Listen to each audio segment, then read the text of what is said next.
பதிவில் நம்ம பண்ணையை எப்படி ஸ்ட்ரக்சர் பண்ணோம்னு சொல்லியிருந்தோம். இந்த பதிவில் நம்ம பண்ணையில் எப்படி உழுதோம்னு பார்க்க போகிறோம். உழுதல் அப்படின்ற சொல்லுக்கான வேர்ச்சொல் உழை என்பதாகும். உழைப்பு என்ற சொல்லை உழவுக்கு, அதாவது வேளாண்மைக்கு வச்சது தான் நம்ம தமிழ் மொழியோட சிறப்பு. எல்லா துறைகளிலுமே உழைப்பு இருக்குது. ஆனால் உழை என்பது உழவு என்ற வேளாண்மையை ஸ்பெஷலாக குறிக்கும். அதனால்தான் வள்ளுவர் உழுதுண்டு வாழ்வோர் வாழ்வார், மற்ற எல்லாம் தொழுதுண்டு பின் செல்பவர் என்று சொல்கிறார். உழவு தான் முதன்மையான உழைப்பு. அதுக்கப்புறம் தான் மற்ற எல்லா உழைப்புமே வரும். ஒரு விதை முளைச்சி பயிராவோ இல்லை மரமாவோ வளர்கிறதுக்கு தண்ணி, காற்று, சூரியன் எப்படி ரொம்ப முக்கியமோ அதே போல் நம்ம மண்ணோட தரமும் ரொம்ப முக்கியம். மண் வளமாக இருக்க மண்ணுக்கு நியூட்ரிஷன்ஸ் ரொம்ப முக்கியம். நியூட்ரியன்ஸ் கம்மியாக இருக்கிற மண்ணில் எரு மற்றும் உரங்கள் இட்டு அதை வளமாக மாற்ற வேண்டியிருக்கும். ஆனால் எந்த விதமான எருவும் போடாமலேயே மண்ணை வளமாக்கிறதுக்கு ஒரு வழி இருக்குது. அதுதான் நிலத்தை உழுதல். வேர் உழுதுனால மண் எப்படி வளமாகும்னு நீங்கள் கேட்குறது எனக்கு புரியுது. சன்லைட் படுறதுனால மண்ணில் வளம் இன்க்ரீஸ் ஆகுதுன்னு ரிசர்ச் சொல்லுது.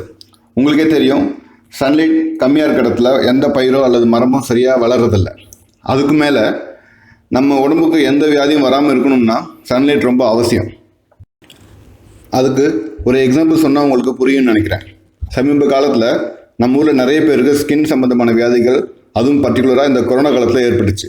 ஏன்னா கொரோனா காலத்தில் யாருமே வீட்டை விட்டு வெளியே போகாமல் இருக்கிறதுனால சன்லைட் அவங்க மேலே படாமல் இருந்திருக்கு. டாக்டர்ஸ் என்ன சொல்கிறாங்கன்னா, அவங்க சொன்ன ஒரே ட்ரீட்மெண்ட் என்னென்னு பார்த்தீங்கன்னா, கொஞ்ச நேரம் வெயிலில் நில்லுங்கன்னு சொன்னாங்க. இதை நிறைய பேர் எக்ஸ்பீரியன்ஸ் பண்ணியிருப்பீங்க. அதனால தான் ஃபாரினர்ஸ் கூட நிறைய பேர் சன்பாத் எடுக்கிறத நீங்கள் டிவிலையும் இல்லை வேறு எங்கேயாவது பார்த்துருப்பீங்க.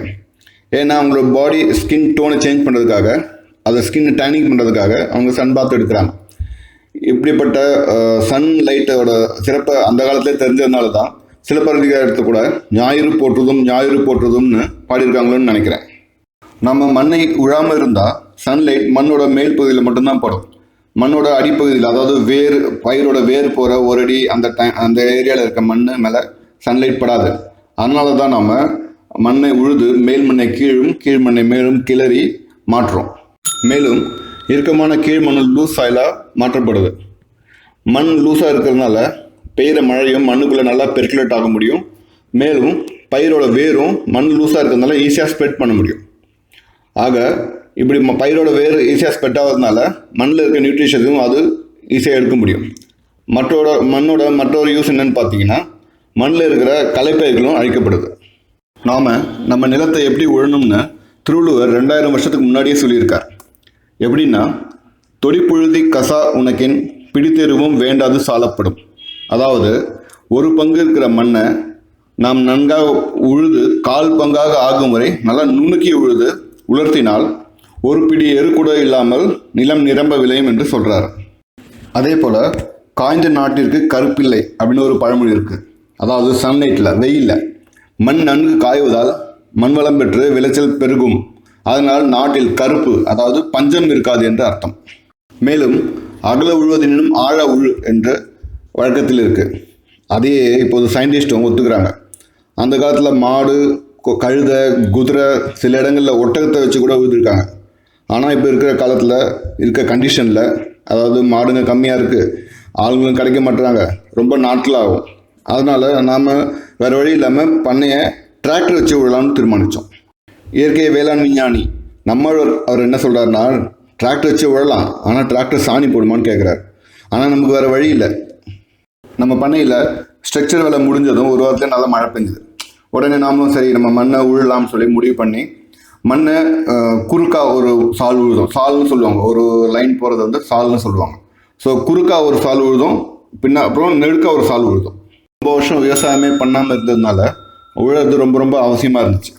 அப்புறம் மண்ணை உழுத அந்த மண்ணை 2 வாரம் காயப்பட்டோம். அதுக்கப்புறம் திருப்பி மழை பெஞ்சது. மழை பெஞ்ச உடனே திருப்பி நம்ம ஒரு முறை உழுதுட்டு ரொட்டேவேட்டர் வச்சு அதை நம்ம சமப்படுத்தினோம். எதுக்காக 15 நாள் கேப் கொடுக்குறோம் அப்படின்னா, நம்ம ஏற்கனவே மழை பெஞ்சிருக்கு, நம்ம உழுத உடனே நிறைய களைச்செடிகள் முளைக்கும். ஸோ அந்த களைச்செடிகளை வளர விட்டு 15 நாள் கழிச்சு திருப்பி உழும்போது மொத்த களைச்செடிகளும் களையப்படும்.